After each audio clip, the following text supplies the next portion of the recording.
નમસ્કાર. ચાલો આજે ગણિતની એક મજેદાર સફર પર નીકળીએ. આપણે કોઈ નિયમ ગોખવાના નથી, પણ એક રહસ્યને ઉકેલવાના છીએ. એક એવું રહસ્ય જે દરેક આકારના બહારના ખૂણાઓમાં છુપાયેલું છે. તો ચાલો શોધી કાઢીએ એ જાદુઈ પેટર્ન જે આપણી ચારે બાજુ ફેલાયેલી છે. ચાલો એક નાનકડી કલ્પનાથી શરૂઆત કરીએ. ધારો કે આપણે આ પંચકોણની ધાર પર ચાલી રહ્યા છીએ. હવે જો એક આખું ચક્કર પૂરું કરીને પાછા એ જ જગ્યાએ આવવું હોય તો વિચારો તો શું કરવું પડે? બસ આ નાનકડો સવાલ જ આપણી આખી સફરની ચાવી છે. તો આ સફરમાં આપણે ફક્ત બે જ કામ કરવાના છે. એક, સીધી લીટીમાં ચાલવાનું, અને બીજું, દરેક ખૂણે વળવાનું. કદાચ નવાઈ લાગશે, પણ આ સાવ સામાન્ય ક્રિયા જ આપણને એકદમ અદ્ભુત પરિણામ સુધી પહોંચાડશે. પણ હા, આગળ વધીએ એ પહેલાં આ આકારોને એક નામ તો આપવું પડે ને. ગણિતમાં આવી સીધી બાજુઓથી બનેલી કોઈપણ બંધ આકૃતિને બહુકોણ કહેવાય છે. એટલે કે આપણો ત્રિકોણ, ચોરસ, પંચકોણ આ બધા બહુકોણના જ પરિવારના સભ્યો છે. તો પાછા આવી જઈએ આપણી ચાલવાની સફર પર. દરેક ખૂણા પર પહોંચીને આપણે શું કરીએ છીએ? દિશા બદલીએ છીએ, બરાબર? એટલે કે એક વળાંક લઈએ છીએ. અને આ વળાંક જ આપણી આખી શોધનો અસલી હીરો છે. ચાલો એને જરા નજીકથી ઓળખીએ. ગણિતની ભાષામાં આ દરેક વળાંકને એક ખાસ નામ આપવામાં આવ્યું છે: બહિષ્કોણ. સાવ સરળ શબ્દોમાં કહીએ તો એ બહારનો ખૂણો છે જે આપણે એક બાજુ પર સીધા ચાલ્યા પછી આગલી બાજુ પર વળવા માટે બનાવીએ છીએ. તો હવે આવે છે અસલી સવાલ, સૌથી મોટો સવાલ. આપણે ભલેને ત્રિકોણ પર ચાલીએ, ચોરસ પર ચાલીએ કે પછી 100 બાજુવાળા કોઈ વિચિત્ર આકાર પર, શું આ બધા વળાંકોના સરવાળામાં કોઈ સંબંધ છે? કોઈ એવી જાદુઈ સંખ્યા છે જે ક્યારે બદલાતી જ નથી? ચાલો હવે બહુ વાતો થઈ. હવે આ રહસ્યને સીધું આપણી નજર સામે ઉકેલાતું જોઈએ. તૈયાર થઈ જાઓ, કારણ કે હવે જે દેખાવાનું છે ને એ ખરેખર મજેદાર છે. જુઓ, અહીં એક પંચકોણ છે અને એના પાંચેય બહિષ્કોણ એટલે કે આપણા વળાંક અલગ અલગ રંગમાં દેખાય છે. હવે જરા કલ્પના કરો કે આપણે એક કાતર લઈને આ બધા ખૂણાને કાપી રહ્યા છીએ.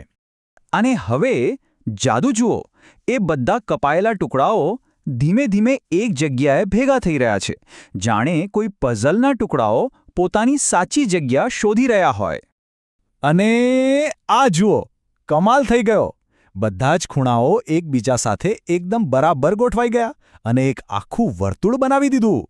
આનો અર્થ શું થયો? આનો અર્થ એ જ થયો કે કોઈપણ આકારની ફરતે એક ચક્કર પૂરું કરવું એનો મતલબ છે કે પૂરેપૂરું 360 ડિગ્રી ફરી લેવું. તો લો, મળી ગઈ આપણને આપણી જાદુઈ સંખ્યા 360. આ વાતને મગજમાં બરાબર બેસાડી દેજો. બહુકોણ ગમે તે હોય, એના બહારના બધા ખૂણાઓનો સરવાળો હંમેશા 360 ડિગ્રી થાય. બસ આટલું જ સિમ્પલ છે. અને આ નિયમ કોઈની સાથે ભેદભાવ નથી કરતો. નાનકડો ત્રિકોણ હોય કે 1000 બાજુઓવાળો કોઈ મોટો બહુકોણ, જવાબ તો એક જ રહેશે, હંમેશા 360 ડિગ્રી. ઓકે, તો આપણે એ તો સમજી ગયા કે આ નિયમ કેમ કામ કરે છે, પણ આનો ઉપયોગ ક્યાં કરીશું? ચાલો હવે જોઈએ કે આ 360 ડિગ્રીના જાદુથી આપણે ગણતરીઓ કેટલી આસાન બનાવી શકીએ છીએ.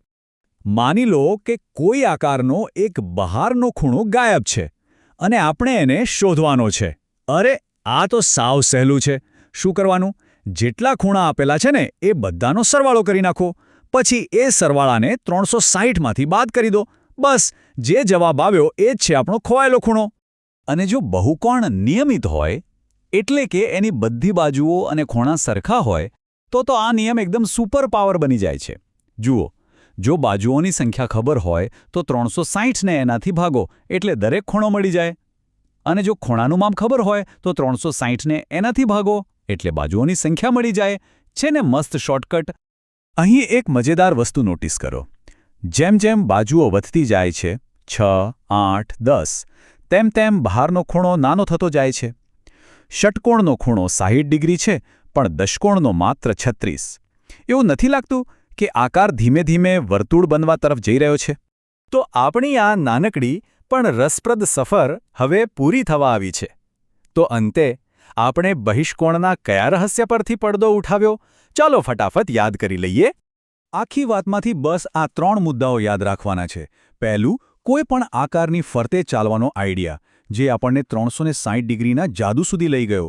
બીજું, એ સનાતન સત્ય કે બહારના ખૂણાઓનો સરવાળો હંમેશા 360 ડિગ્રી જ હોય છે. અને ત્રીજું, આ નિયમનો ઉપયોગ કરીને આપણે ગાયબ ખૂણા કે બાજુઓ પણ શોધી શકીએ છીએ. અને હવે જતા જતા એક સવાલ તમારા માટે. આ 360 ડિગ્રીનો નિયમ આપણે કાગળ પર તો સાબિત કરી દીધો, પણ શું આ નિયમ કુદરતમાં પણ ક્યાંક છુપાયેલો છે? ક્યારેક મધબુડાના ષટકોણ જોજો કે પછી ફૂલની પાંખડીઓની ગોઠવણ. શું ત્યાં પણ આ ગણિત કામ કરે છે? હવેથી જ્યારે પણ કુદરતની વચ્ચે હો ત્યારે તમારી આસપાસની દુનિયાને ગણિતની નજરથી જોવાનો પ્રયત્ન કરજો. શું ખબર કયું રહસ્ય તમારી રાહ જોઈ રહ્યું હોય.